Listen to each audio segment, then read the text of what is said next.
ഞാൻ എൻ്റെ മോന് കൊടുക്കുന്ന ലഞ്ചിൻ്റെ റെസിപ്പിയാണ് ഷെയർ ചെയ്യുന്നത്. നന്നായി കഴുകി വൃത്തിയാക്കിയ വെജിറ്റബിൾസ്, ഞാനിവിടെ ബ്രോക്കലിയും ക്യാരറ്റുമാണ് യൂസ് ചെയ്യുന്നത്. എന്ത് വെജിറ്റബിൾസ് വേണമെങ്കിൽ യൂസ് ചെയ്യാം. അതും ഇത് ഞാൻ ഹോം മെയ്ഡായിട്ട് ചെയ്തൊരു പൊടിയാണ്. അതിൻ്റെ ഇൻഗ്രീഡിയൻസ് ഞാൻ പറയാം.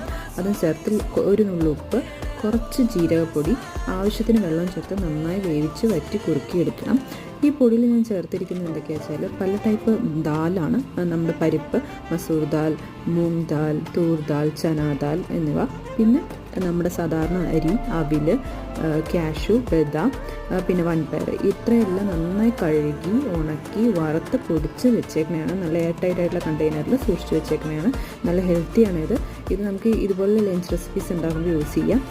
എന്ത് വെജിറ്റബിൾസ് വേണമെങ്കിലും, നമുക്ക് ഇഷ്ടമുള്ള വെജിറ്റബിൾസ് ഏത് വേണമെങ്കിലും ചേർത്ത് ഇങ്ങനെ ലഞ്ച് റെസിപ്പി ഉണ്ടാക്കാവുന്നതാണ്. ഇത് നന്നായി മിക്സിയിൽ അടിച്ച ശേഷം കുഞ്ഞുങ്ങൾക്ക് സെർവ് ചെയ്യാവുന്നതാണ്. കൺസിസ്റ്റൻസി അനുസരിച്ച് നമുക്ക് വെള്ളം ചേർക്കുകയോ കുറയ്ക്കുകയോ ചെയ്യാം.